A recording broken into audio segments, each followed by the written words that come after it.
நாம் தொடர்ந்து தேவ செய்திக்கு நேராய் நம்முடைய கவனத்தை திருப்புவோமாக. கர்த்தர் நம்மோடு கூட பேசுகிறவராய், ஆமென், நம்மை காக்கிறவராய் கர்த்தர் இருக்கிறார். அல்லேலூயா, அல்லேலூயா, ஸ்தோத்திரம். கர்த்தர் உங்களை ஆசீர்வதிப்பாராக. சந்தோஷமாக இருக்கிறீங்களா? ஃபஸ்ட் நீங்கள் சந்தோஷமாக இருக்கிறீங்களா? பாதுகாப்பாக ஃபீல் பண்ணுறீங்களா? ஆமென்.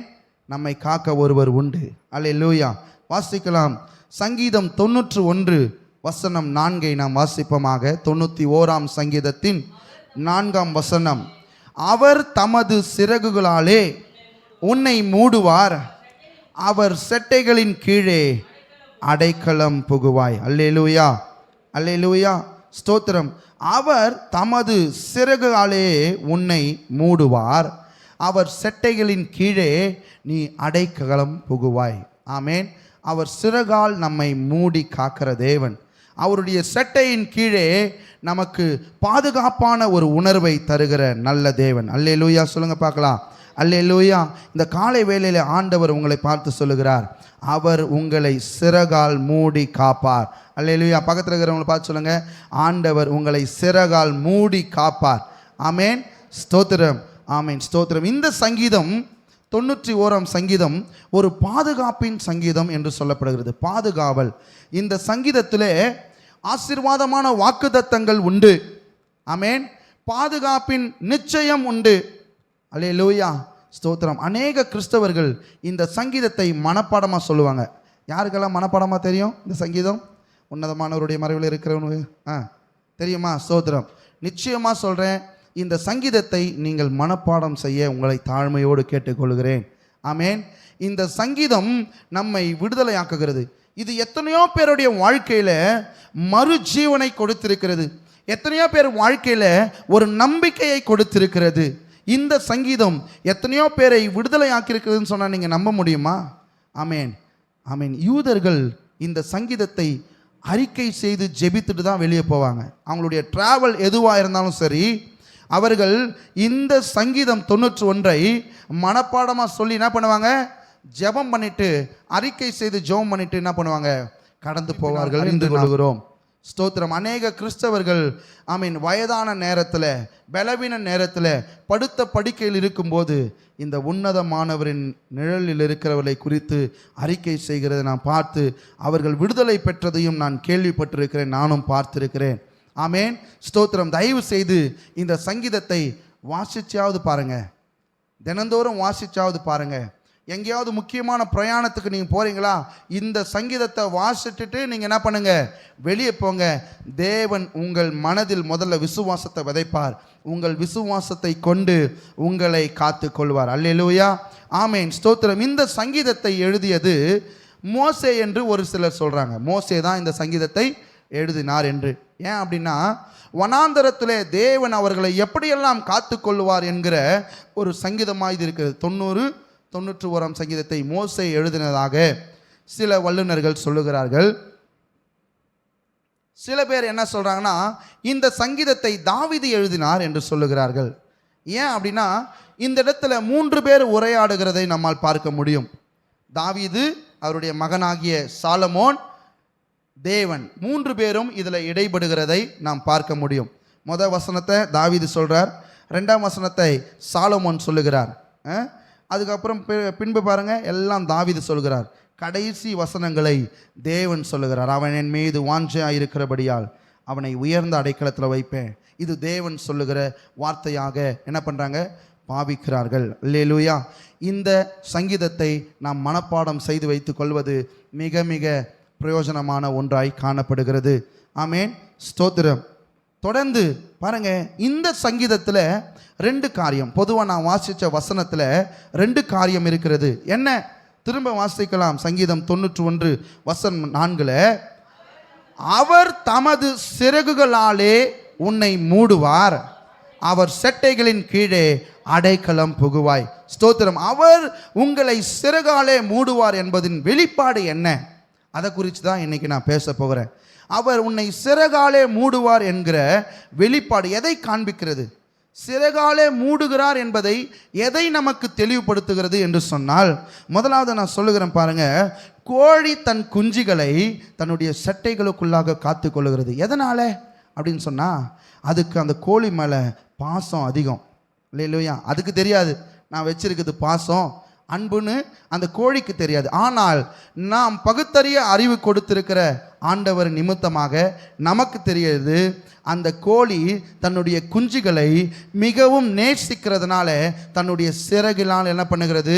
மூடுகிறது. முதலாவது, அவர் தமது சிறகாலே உன்னை மூடுவார் என்பது எதை குறிக்கிறது தெரியுமா? தேவன் உங்களையும் என்னையும் மிகவும் நேசிக்கிறார் என்பதை வெளிப்படுத்துகிறது. அல்லேலூயா, ஆமென், ஸ்தோத்திரம். உலக மனுஷர்கள் நம்மை வெறுக்கலாம், பகைக்கலாம், ஆனால் தேவன் நம்மை நேசிக்கிறார். ஒரு அல்லேலூயா சொல்லுங்க பார்க்கலாம். ஆமென். தேவன் உங்களையும் என்னையும் நேசிக்கிறார். அவருக்கு விரோதமாய் நான் பேசினாலும் கூட, பாவம் செய்தாலும் கூட, அவரை நான் நெருங்காவிட்டாலும் கூட, தேவன் நம்மை மிகவும் நேசிக்கிறபடினால் அவர் சிறகாலே நம்மை மூடுகிற தேவனாய் இருக்கிறார். அல்லேலூயா, அல்லேலூயா. கோழி தன் குஞ்சுகளை நேசிக்கிறது போல இது என்னுடைய பிள்ளைகள், இதை நான் காக்க வேண்டும். எதுக்கு காக்கணும்? இதை எதுவும் என்ன பண்ணக்கூடாது? பாம்போ, காக்காவோ, கழுகோ, மற்ற பறவைகளோ அல்லது விலங்குகளோ என்னுடைய குஞ்சுகளை என்ன பண்ணக்கூடாது? தூக்கிட்டு போயிடக்கூடாது, என்னை விட்டு பிரித்து விடக்கூடாது என்கிற அந்த உயர்ந்த அன்பின் நிமித்தம் தன்னுடைய சிறகால் என்ன பண்ணுகிறது? தன்னுடைய குஞ்சுகளை என்ன பண்ணுகிறது? மூடிக்கொள்ளுகிறது என்று பார்க்கிறோம். அல்லேலூயா, ஆமீன். எது வரைக்கும் அப்படின்னு சொன்னால், அது தானாய் வளர்ந்து வருகிற வரை என்ன பண்ணும்? அது சிறகால் மூடி வைக்கும். அதுக்கப்புறம் பார்த்தீங்கன்னா இந்த கோழியை அதை குத்தும். பார்த்துருக்கீங்களா? இந்த கோழியை அதை கொத்தி தொறுத்து விடும். ஏன்? நீ ஏன் கூட இருக்கக்கூடாது, நீ வளர்ந்துட்ட, இன்னும் என்ன பண்ணோம்? நீ வெளியே போயிடு. ஆனால் ஆண்டவர், என்னிடத்தில் வருகிறவன் ஒருவனையும் நான் புறம்பே தள்ளுவதில்லை, அவன் என்னை போலே மாறினாலும் கூட அவன் எனக்குள் இருக்க வேண்டும் என்று சொல்லி நம்முடைய ஆண்டவர் விரும்புகிறார். அல்லேலூயா. பாருங்கள், வளர வளர பேரண்ட்ஸ் கூட பாருங்கள், சின்ன வயதில் போட்டு முத்தம் கொடுத்து கொஞ்சம், இப்போ முத்தம் கொடுக்க முடியுதா? கொஞ்சம் யோசித்து பாருங்க. அவ்வளோ சேட்டை பண்ணுறான், அவ்வளோ மனவேதனை பண்ணுறான், ஆனாலும் கூட அந்த அன்பு இருக்குது. ஆனால் முன்னாடி மாதிரி என்ன பண்ணல? இல்லை. ஆனால் ஆண்டவருடைய அன்பு மாறவே இல்லை. அல்லேலூயா. நான் சின்னதில் ரட்சிக்கப்பட்ட போது நான் எப்படி என்னை என் தேவன் அன்பாக இருந்தாரோ அதே அன்பு தேவன் இன்னமும் நம் மீது வைத்திருக்கிறார் என்பதை நாம் மறந்து போகக்கூடாது. ஸ்தோத்திரம். ரட்சிப்பின் அனுபவத்திலே தேவன் எவ்வளவு அன்பு கூர்ந்தாரோ அதே அன்பை முடிவு பரியந்தம் நம் மீது அவர் காக்கிறவராய் இருக்கிறார். ஆனால் நீங்களும் நானும் தான் அந்த ரட்சிப்பின் அனுபவத்தை கொஞ்சமாய் குறைய செய்கிறோம். எனக்கு தயவு செய்து சொல்கிறேன், ரட்சிப்பின் அனுபவத்தை குறையாமல் காத்துக்கொள்ள உங்களை அன்போடு கூட கேட்டுக்கொள்கிறேன். அந்த ஆதி அன்பை நாம் புதுப்பிக்கும்படி உங்களை அன்போடு கூட கேட்டுக்கொள்கிறேன். ஆண்டவர் சொல்லுகிறார், நீ என்ன நிலையிலிருந்து வீழ்ந்தாய் என்பதை அறிந்து நீ முன்பு செய்த கிரியை திரும்ப செய் என்று சொல்லுகிறார். அன்பு மிக மிக அவசியம். நீங்கள் அன்பா இல்லாவிட்டாலும் தேவன் உங்களை நேசிக்கிறபடினாலே, தேவன் உங்கள் மீது அன்பா இருக்கிறபடினாலே உங்களுடைய ஆமீன் ஸ்தோத்திரம் உங்களை தமது சிறகுனாலே மூடிக்கொள்ளுகிற தேவனாய் இருக்கிறார். முதல் அவர் என்னை நேசிக்கிறதுனால் என்ன பண்றாரு? சிறகுனால் என்னை மூடிக்கொள்கிறார். அது அவர் நம் மீது வைத்திருக்கிற அன்பை வெளிப்படுத்துகிறதா இருக்கிறது. ஸ்தோத்திரம், ஆமென். யோவான் சுவிசேஷம் 10:10 நாம் வாசிக்கலாம். யோவான் சுவிசேஷம் 10 அதிகாரத்தின் 10 வாசிங்களேன். திருடன் திருடவும் கொல்லவும் அழிக்கவும் வருகிறானே அன்றி வேறொன்றுக்கும் வரான். அல்லேலூயா, ஆமென். திருடன் நம்மை திருட, நம்மை கொள்ளையிட அல்லது நம்மை அழிக்க வகை தேடுகிறான். நாம் வாசித்த சங்கீதம் 41ஆம் சங்கீதத்தில் பார்த்தோம்ல, இவன் எப்போ சாவான், இவன் எப்போ என்ன பண்ணுவான், விழுவான்னு தேடிட்டு இருக்கிறாங்க ஒரு கூட்டம். ஆனால் அவர்கள் மத்தியில் நாம் இன்னும் அழியாமல் விட்டு கொடுக்கப்படாமல் இருப்பதனுடைய மிக முக்கியமான நோக்கம் என்ன? அவர் நம்மை நேசிக்கிறபடினால், அவர் நம்மை அவருடைய சிறகால் மூடி காக்கிறபடினாலே நம்மை பிசாசும் சரி, நம்மை எதிர்க்கிறவரும் சரி, நம்மை இன்னும் என்ன பண்ண முடியவில்லை, அணுக முடியவில்லை, மேற்கொள்ள முடியவில்லை. காரணம் என்னங்க? நம்மை காக்கும்படி தேவன் எப்படி இருக்கிறாரா? சிறகை விரித்து காத்து கொண்டிருக்கிறார். ஆமேன், ஸ்தோத்திரம். நானோ அவைகள் ஜீவன் உண்டாகவும் பரிபூர்ணம் படவும் வந்தேன். அது காக்கப்படணும். யாரிடத்துல? பிசாசு இடத்துல இருந்து காக்கப்படணும், பொல்லாத இவர்களுடைய எதிர்க்கிற ஜனங்களிடத்திலிருந்து என் பிள்ளை பாதுகாக்கப்படணும் என்கிற உயர்ந்த அன்பின் நிமித்தம் கர்த்தர் உங்களையும் என்னையும் சிறகால் மூடி காக்கிற தேவனாய் இருக்கிறார்.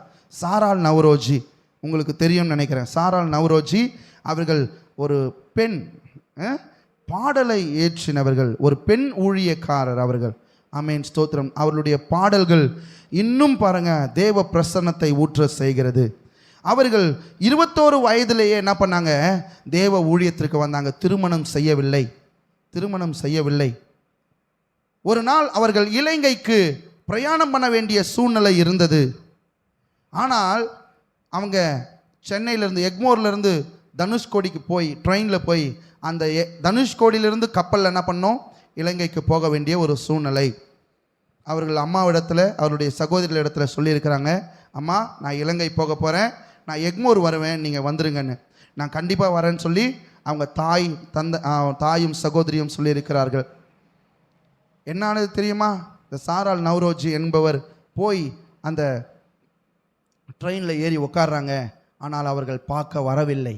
அவருடைய சகோதரியும் சரி அவருடைய தாயும் வரவில்லை. அந்த இடத்துல கண்ணீரோடு சொன்னாங்க, நான் என்னுடைய வாழ்க்கையை உமக்கென்று ஒப்பு கொடுத்தேன், இனி நீர்தான் என் தாயும் என் சகோதரியுமா இருக்கிறீர் என்று சொல்லி கண்ணீரோடு கூட என்ன பண்ணாங்க, அங்கே ஒரு பாடல் பிறந்தது. என்னை மறவா இயேசுநாதா உந்தன் தயவால் என்னை நடத்தும். அந்த பாடலை நாம் கொஞ்சம் பாடுவோமா? ஹல்லேலூயா, ஆமென், ஸ்தோத்திரம். என்னை மறவா இயேசுநாதா உந்தன் தயவால் என்னை நடத்தும். ஆமென்.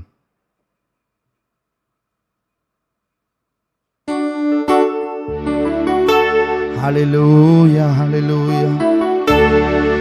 என்னை மறவா இயேசுநாதா உந்தன் தயவால் என்னை நடத்தும். சொல்லுமாக, என்னை மறவா இயேசுநாதா உந்தன் தயவால் என்னை நடத்தும். தாய் தன் சேயை மறந்து விட்டாலும் மறவேன் உன்னை என்றதாலே ஸ்தோத்திரம். தாய் தன் சேயை மறந்து விட்டாலும் மறவேன் உன்னை என்றதாலே ஸ்தோத்திரம். அல்லேலூயா. தாய் மறந்தாலும் மறவாதவர். அவங்க கண்ணீரோடு பாடின பாடல் இன்றும் அநேகருடைய இருதயங்களை என்ன பண்ணுகிறது, தேவன் பக்கமாக திருப்பி கொண்டிருக்கிறது. அநேக இருதயங்களை அது ஆற்றுகிறதா இருக்கிறது. சாராள் நவ்ரோஜினுடைய தாயும் சகோதரியும் அங்கு வந்து பார்க்கவில்லை. ஆனால் தேவனுடைய பிரசன்னம் அவர்களை நிரப்பினது. அங்கே ஒரு பாடல் பிறந்தது. அநேக தாய் தகப்பன் அற்றவர்களுக்கு அந்த பாடல் ஒரு ஆதரவாய் இருந்தது. அல்லேலூயா, அல்லேலூயா. முதலாவது, அவர் தமது சிறகாலே உன்னை மூடுவார் என்கிறது எதை காண்பிக்கிறது என்று சொன்னால், தேவன் உங்களையும் என்னையும் நேசிக்கிறதினால், ஆமேன், அவருடைய அன்பு பெரிதா இருக்கிறபடினால் உங்களையும் என்னையும் அவருடைய சிறகால் மூடுகிற தேவனாய் இருக்கிறார். இரண்டாவது காரியத்தை நாம் பார்ப்போம் என்று சொன்னால், அவர் நம்மோடு தகப்பன் உறவை ஆமேன் ஆமேன் வளர்க்க விரும்புகிறார். அவருடைய உறவை வளர்க்க விரும்புகிறார். அதனால தான் என்ன பண்றாரு, மூடி வைக்கிறார். எதுக்குங்க தாய் கோழி என்ன பண்ணுது, தன் பிள்ளையை கூட்டி சேர்க்குதுன்னா, நான் தான் உன் அம்மான்றது அந்த கோழிக்கு தெரியணும். அல்லேலூயா. உங்களையும் என்னையும் எதற்காக மூடுகிறார்னா, அவருடைய உயர்ந்த உறவின் நிமித்தம் மூடுகிறார். அல்லேலூயா. உயர்ந்த உறவு என்ன, தகப்பன் பிள்ளை என்கிற அந்த உறவு உங்களுக்கும் எனக்கும் உண்டாகும்படியாய் அவர் தம்முடைய சிறகுகளாலே உங்களையும் என்னையும் மூடுகிற தேவனாய் இருக்கிறார். அல்லேலூயா. ஏசாயா 43வது அதிகாரத்தின் 1வது வசனத்தை நாம் வாசிக்கலாம். 1ஆம் வசனம், ஏசாயா 43ஆம் அதிகாரம். இப்பொழுதும் யாக்கோபே உன்னை சிருஷ்டித்தவரும் இஸ்ரவேலே உன்னை உருவாக்கினவருமாகிய கர்த்தர் சொல்லுகிறதாவது, பயப்படாதே, உன்னை மீட்டு கொண்டேன், உன்னை பேர் சொல்லி அழைத்தேன், நீ என்னுடையவள். அல்லேலூயா. நீ என்னுடையவன், நீ என்னுடைய பிள்ளை, நீ என்னுடைய முதற் பேரான குமாரன். அதை நிரூபிக்கிற வகையில் தான் ஆண்டவர் உங்களையும் என்னையும் தமது சிறகாலே மூடுகிறார் என்கிற ஒரு நல்ல ஒரு வெளிப்பாடு நமக்கு உண்டாயிருக்கு. முதலாவது, அவர் நம்மை நேசிக்கிறதுனால் அவருடைய சிறகால் மூடுகிறார். ரெண்டாவது காரியம், நீ என் பிள்ளை என்கிற அந்த உறவின் நிமித்தம் நம்மை மூடுகிற தேவன். நீ என்னுடையவன், நீ என்னுடையவன். ஆதாம் தேவனுடைய சமூகத்தை விட்டு பாவத்தின் நிமித்தம் விலகிவிட்டான். ஆனால் தேவன் எதற்காக ஆதாமை உண்டாக்கினார் என்று சொன்னால், அவனோடு உறவு கொள்வதற்கு. நான் உன் அப்பா, நீ என் பிள்ளை என்கிற அந்த உறவை தேவன் ஆதாமினிடத்திலிருந்து பெற்றுக்கொள்ள நினைத்தார். ஆனால் ஆதாமோ பாவம் செய்து விலகிவிட்டான். பாருங்க, விலகினதுனால விட்டுட்டாரா? அப்படியே விட்டுட்டாரான்னு கேட்டா இல்லை. உலகத்திலேயே பெரிய ஒரு விலைக்கிரயத்தை கொடுத்து உங்களையும் என்னை மீட்டு கொண்டார். அல்லேலூயா. உங்களையும் என்னையும் அவர் மீட்டு கொண்டார். எப்படி மீட்டு கொண்டார் பாருங்க. முன்னாடி இருந்தே அவர் என்ன பண்றாரு? இயேசு கிறிஸ்து சொல்கிறார், மத்தேயு சுவிசேஷம் 23ஆம் அதிகாரம் வசனம் 37 நாம் வாசிக்கும் போது அவருடைய அன்பு தெரிகிறது, அவருடைய உறவினுடைய ஏக்கம் தெரிகிறது. வாசிக்கலாம். ஆமென். மத்தேயு சுவிசேஷம் 23ஆம் அதிகாரத்தின் 37ஆம் வசனத்தை நாம் வாசிப்போம். எருசலேமே, எருசலேமே, தீர்க்கதரிசிகளை கொலை செய்து உன்னிடத்தில் அனுப்பப்பட்டவர்களை கல்லெறிந்தீர்களே, கோழி தன் குஞ்சுகளை தன் சிறகுகளில் மூடி சேர்த்து கொள்ளும் வண்ணமாக நான் எத்தனையோ தரமோ உன் பிள்ளைகளை கூட்டி சேர்த்து கொள்ள மனதாக இருந்தேன். அவருடைய ஏக்கம் புரியுதா? பிள்ளைகளை கூட்டி சேர்த்து கொள்ள மனதாக இருந்தேன்.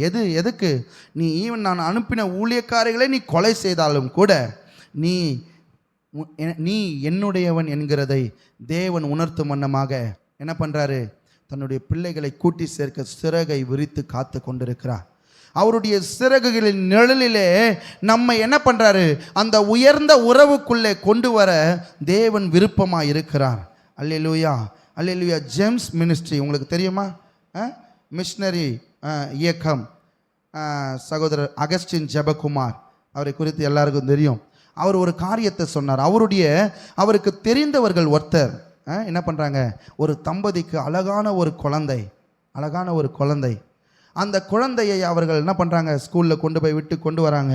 ஒரு நாள் அவர்கள் என்ன பண்ணுறாங்கன்னா, அந்த குழந்தைய கடத்தி கொண்டு போய் விட்டார்கள். அந்த பிள்ளையை கடத்தி கொண்டு போய் கண்ணை குருடாக்கி அந்த பிள்ளையை பிச்சை எடுக்க வைத்து விட்டார்கள். இவங்க எங்கெங்கேயோ போஸ்டர் ஒட்டி கம்ப்ளைண்ட் பண்ணி பார்த்தாங்க, ஜெபித்து பார்த்தார்கள். என்ன பண்ணல? கண்டுபிடிக்க முடியவில்லை. ஒரு நாள் யாரோ ஒருவர் பார்த்து, உங்கள் பிள்ளையை போலவே இருக்கிறது, ஆனால் நீங்கள் நினைக்கிற வண்ணம் இல்லை என்று சொல்லி அங்கே ஒரு தகவல் வருகிறது. இவர்கள் போய் அந்த பிள்ளையை பார்க்குறாங்க. அந்த பொண்ணு ஒரு இடத்துல பிச்சை எடுத்து கொண்டிருக்கிறார். அந்த குழந்தை ஒரு பிச்சை எடுத்து கொண்டிருக்கிறார். அங்கே போன தாய்க்கும் தகப்பனுக்கும் அழுகையை நிறுத்த முடியவில்லை. என்னுடைய குழந்தை, நல்லா வசதிப்படுத்த குழந்தை, இன்றைக்கு கண் குருடாக்கப்பட்டு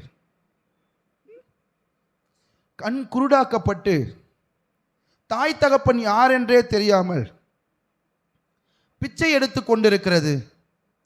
அவனை களவாய் கொண்டு போனவன் அவருடைய தகப்பன் என்று நினைத்து அந்த பிள்ளை அவருக்காக காத்திருக்கிறது.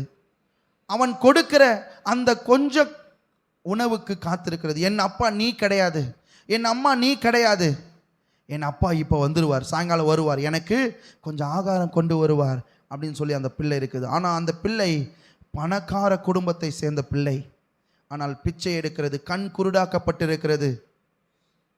அதனுடைய நிலைமை எவ்வளவு பரிதாபம். ஆனால் அவருடைய தாயும் தகப்பனும் போய் அழுகிறாங்க, மார்பிள் அடித்து கொண்டாடுறாங்க, நான் தான் உன்னுடைய தகப்பனும் தாயம், தயவு செய்து வந்துருமா அப்படின்னு சொல்லி. ஆனால் அந்த பிள்ளையோ தன்னை யார் கடத்தி கொண்டு போய் இவ்வளவு கொடுமையாய் நடத்துகிறானோ அவனை தான் தகப்பன் என்று நினைத்து கொண்டிருது. பின்பா அதை மீட்டு கொண்டார்கள். அதே வண்ணமாக தான் கர்த்தர் உங்களையும் என்னையும் மீட்டுக்கொள்ள ஆவலாய் இருக்கிறார். நாம் உயர்ந்த தேவனுடைய பிள்ளைகளாய் இருக்கிறோம். உலகத்தில் மெய்யான தேவனுடைய பிள்ளைகளாய் இருக்கிறோம்.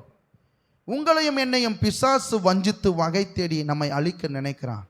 ஆனால் ஆண்டவர் உறவின் நிமித்தம் உங்களையும் என்னையும் மீட்டு திரும்பவும் அவனிடத்தில் ஒப்புக்கொடாத வண்ணம் சிறகுகளாலே மூடி காக்கிற தேவனாய் இருக்கிறார்.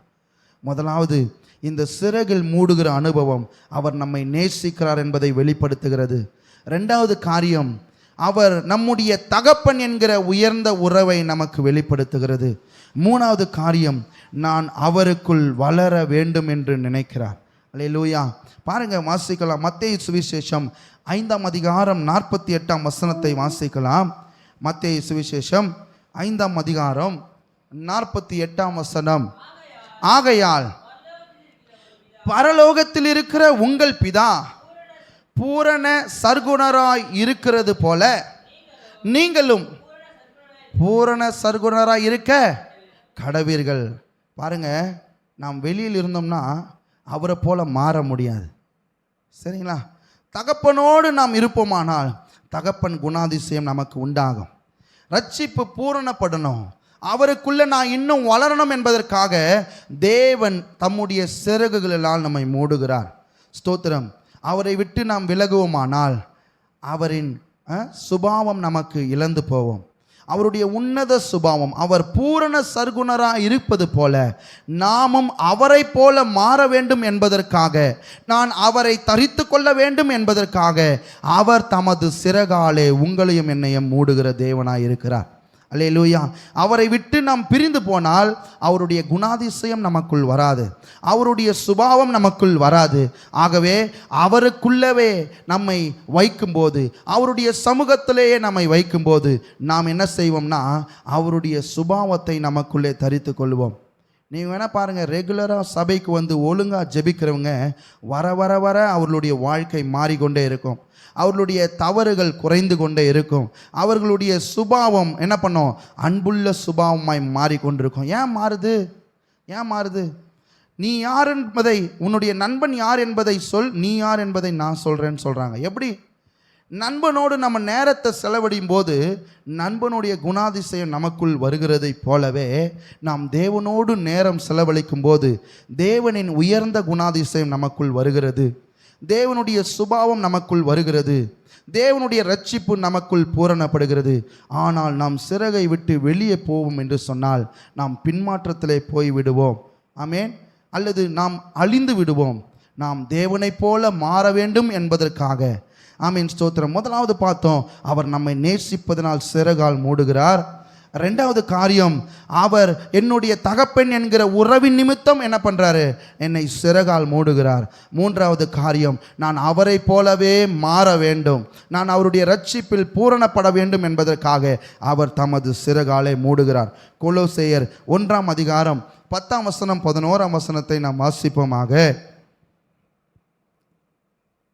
கொலோசியர், புதிய ஏற்பாட்டிலே கொலோசேயர் 1ஆம் அதிகாரம் 10-11 வாசிக்கலாம்.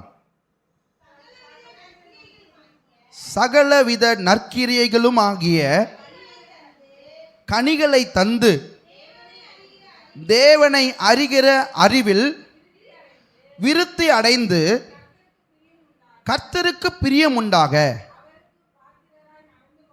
அவருக்கு பாத்திரராய் நடந்து கொள்ளவும் சந்தோஷத்தோடு கூடிய எல்லா பொறுமையும் நீடிய சாந்தமும் உண்டாவதற்கு மகிமையான அவருடைய வல்லமையின்படி எல்லா வல்லமையினாலும் பலப்படுத்தப்படவும் உங்களுக்காக வேண்டுதல் செய்கிறோம். ஸ்தோத்திரம். அவருடைய சித்தம் என்ன தெரியுமாங்க? கனி கொடுக்கிறதுனால் அவரை அறிகிற அறிவிலே நாம் இன்னும் இன்னும் இன்னும் வளரணும், அவருடைய வல்லமையிலே வளர வேண்டும் என்று சொல்லி இங்கே பவுல் ஜெபிக்கிறதை பார்க்கிறோம். ஆண்டவர் உங்களையும் என்னையும் எதற்காக சிறகுகளாலே மூடுகிறார் என்று சொன்னால், தேவனை அறிகிற அறிவினால் என்ன பண்ணணும், நாம் வளரணும். கோழி எதற்காக சிறகுன மூடுது? முதல்ல அன்புகளை மூடுது. ரெண்டாவது, நான் தாண்டி உன் தாய் என்பதை தெரிந்து கொள்ள மூடுது. மூணாவது காரியம், நீ எனக்குள்ளே என்ன பண்ணணும், உறவு என் கூட என்ன பண்ண, என்னை போலவே என்ன பண்ணணும், நீயும் மாறணும், என்னுடைய குணாதிசயங்களை நீ பெற்றுக்கொள்ளணும். பாருங்கள், ஆண்டவர் நம்மை மூடுகிற காரியம் என்னென்னா, அவருடைய குணாதிசயத்தை போலவே நாம் மாறணும், அவருடைய சுபாவத்தை போல மாறணும், அவருக்குள்ளே நான் இன்னும் பெருக வேண்டும் என்பதற்காக அவருடைய சிறகால் நம்மை மூடுகிற நல்ல தேவனாய் இருக்கிறார். அல்லேலூயா, ஸ்தோத்திரம். பாருங்க, யோவான் 10:10 அழகா பின்பகுதியை பார்க்கிறோம். அது ஜீவன் உண்டாகவும் பரிபூர்ணப்படவும் வந்தேன். பரிபூர்ணப்பட வேண்டும். எதில் பரிபூர்ணப்படணும்?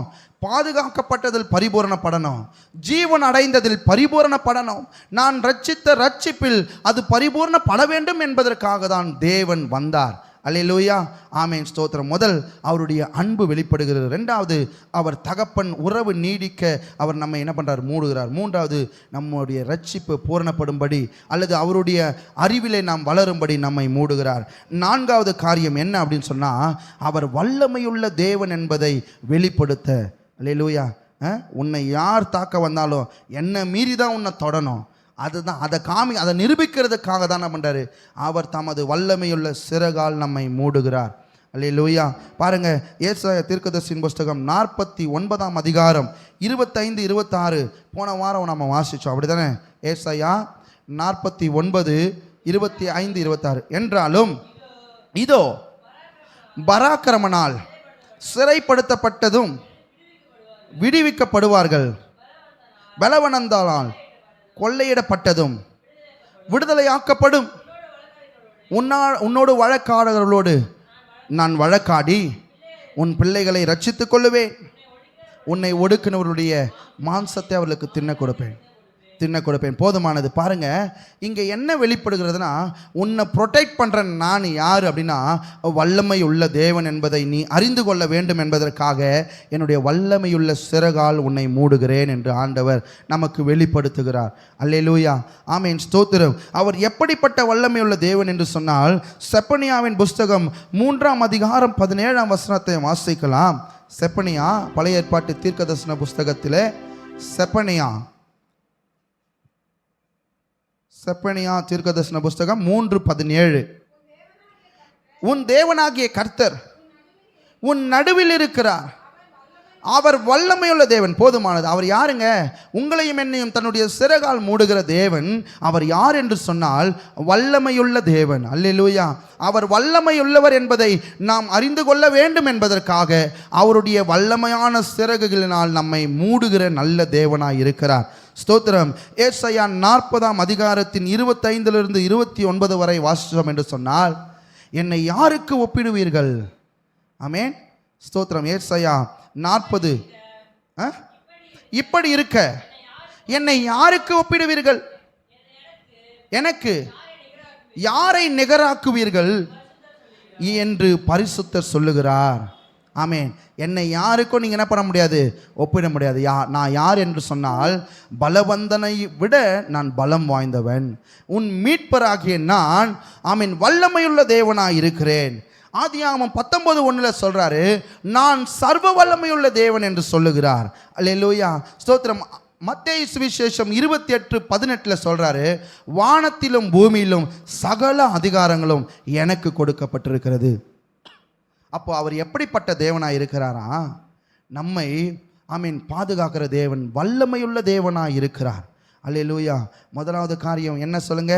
அவர் அன்பா இருக்கிறார் என்பதனால் அவர் சிறகால் நம்மை மூடுகிறார்.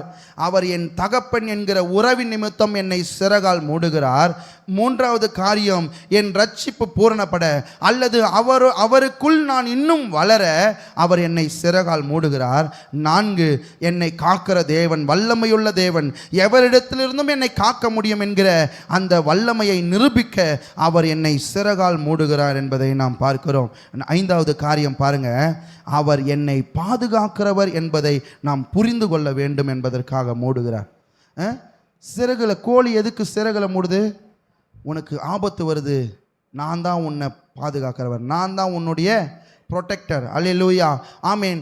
அதை நமக்கு வெளிப்படுத்தும் விதமாக ஆண்டவர் தமது சிறகுகளினாலே உங்களையும் என்னையும் மூடுகிற நல்ல தேவனாய் இருக்கிறார். அல்லேலூயா, அல்லேலூயா, ஸ்தோத்திரம். எரேமியா தீர்க்கதரிசியின் புஸ்தகம் 1 அதிகாரம் 8 நாம் வாசிக்கலாம். ஆமீன். எரேமியா தீர்க்கதரிசியின் புஸ்தகம் 1:8.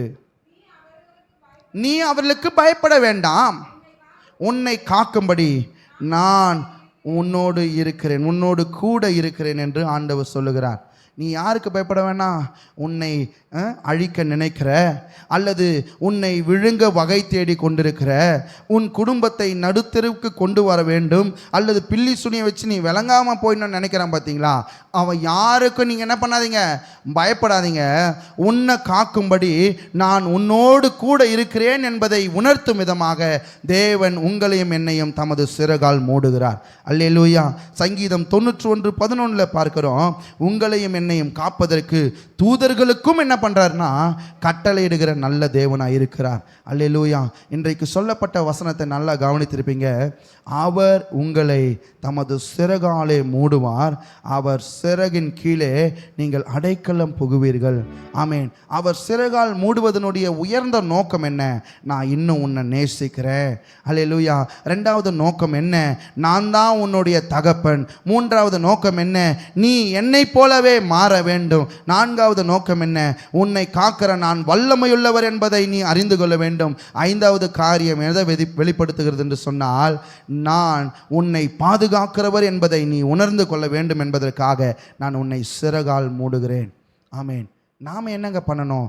அவர் இப்படிப்பட்ட வெளிப்பாடுகளை நமக்கு தருகிறார். நாம் என்ன செய்யணும்? சங்கீதம் 91:1 வாசிக்கும் போது, உன்னதமானவருடைய மறைவில் இருக்கிறவன் சர்வ வல்லவருடைய நிழலில் தங்குவான். அல்லேலூயா. நான் உன்னதமானவரினுடைய நிழலுக்கு போக வேண்டும்.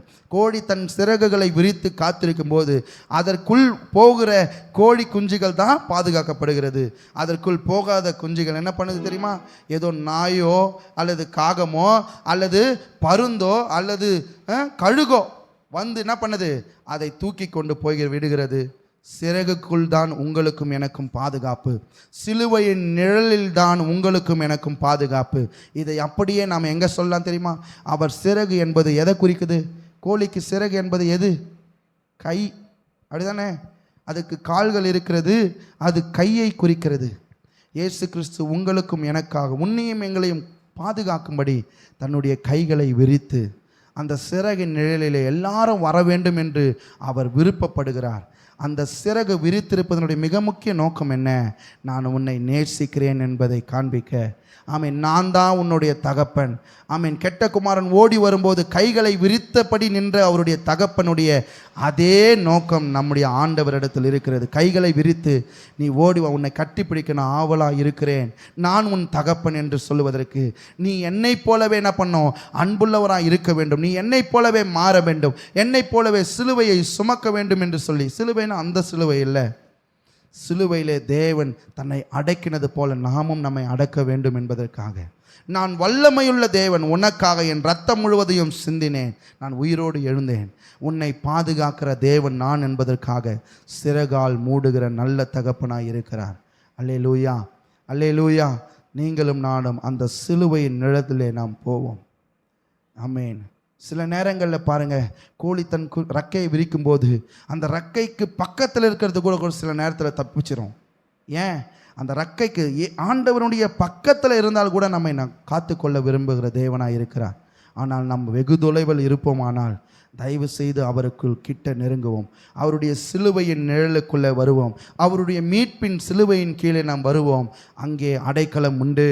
ஆமேன், ஸ்தோத்திரம். அவர் சிறகுகளின் கீழே நீ அடைக்கலம் புகுவாய். அடைக்கலம்னா என்னங்க? பாதுகாப்பு, உயரிய பாதுகாப்பு உலகத்தில் எங்கும் இல்லை. இந்த இயேசுவின் சிலுவையின் கீழ்தான் உங்களுக்கும் எனக்கும் பாதுகாப்பு. இந்த சிலுவையின் நிழலில் தான் உங்களுக்கும் எனக்கும் மீட்பு. இந்த சிலுவையின் நிழலில் தான் சுகமான ஒரு வாழ்வு. இந்த சிலுவையின் நிழலில் தான் ஆசீர்வாதம் இருக்கிறது. இந்த காலை வேளையிலே ஆண்டவர் உங்களை உணர்வுபடுத்துகிறார். அவர் தமது சிறகாலே உன்னை மூடுவார். அவர் உன்னை நேசிக்கிறார். அவர் உன் தகப்பன். நீ அவரை போல மாற வேண்டும். உன்னை காக்கிறவர் வல்லமை உள்ளவர். உன்னை அவர் பாதுகாக்கிற தேவனாய் இருக்கிறார். ஆனால் நீங்களும் நானும் இந்த காலை வேளையில் ஒரு தீர்மானத்தோடு, அல்லேலூயா, ஒரு தீர்மானத்தோடு கூட நம்ம எழுந்து நிற்போமாக. ஆண்டவருடைய சமூகத்தில் நாம் எழுந்து நிற்போம். ஆண்டவரே, நான் உம்முடைய நிழலிலே நான் வருகிற ஆண்டவரே. ஆமீன். அவருடைய ஆழத்தை யாரும் கண்டுபிடிக்க முடியவில்லை. அவருடைய அன்பின் ஆழத்தில் யாரும் போக முடியவில்லை. அவருடைய சுபாவத்துக்கு ஒத்த சுபாவத்தை யாரும் தரித்து கொள்ளவில்லை. ஷாபாலா தூரானாமா. ஒரே ஒரு அறிக்கையோடு கூட நான் உம்மை போல மாறணும், நான் உமக்காக வாழுவேன், நான் உமக்குள்ளே நான் வளருவேன் ஆண்டவரே, நான் உமக்குள்ளே வளருவேன் ஆண்டவரே. ஓ நன்றி நன்றி நன்றி. உம்மை போல் என்னையும் மாற்றுமையா, உமக்காக என்னையே தந்தேனையா. உம்மை போல் என்னையும் மாற்றுமையா, உமக்காக என்னையே தந்தேனையா. வாழ்ந்தாலும் உம்மோடுதான், வளர்ந்தாலும் சொல்லுமாங்க. நான் வாழ்ந்தாலும் உம்மோடுதான், நான் மரித்தாலும் உம்மோடுதான். அன்பின் ஆண்டவரே, பரலோக பிதாவே, இந்த ஆசீர்வதிக்கப்பட்டதான இந்த ஞாயிற்றுக்கிழமையிலும் அவர் உன்னை சிறகாலே மூடுவார், அவர் செட்டையின் கீழே அடைக்கலம் புகுவாய் என்கிற வார்த்தையை நாங்கள் கேள்விப்பட்டோம்.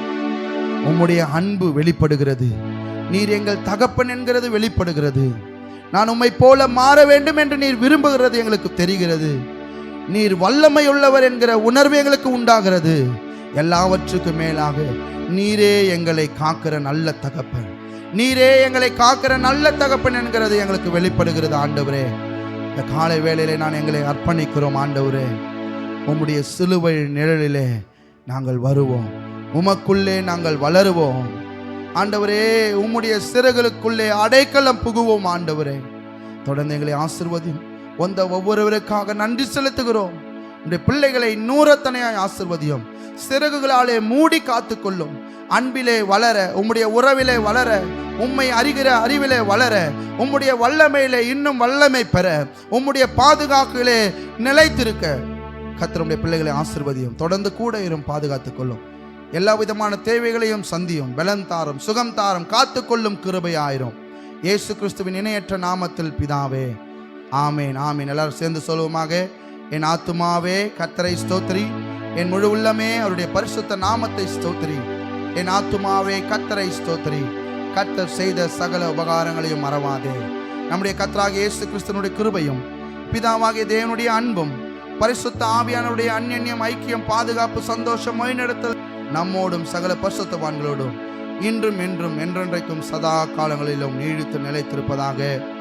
ஆமேன் ஆமேன். அவர் உங்களை தமது சிறகாலே மூடுவார், அவர் செட்டையின் கீழே பாதுகாப்பை உணர்வீர்கள். God bless you. கர்த்தர் நல்லவர்.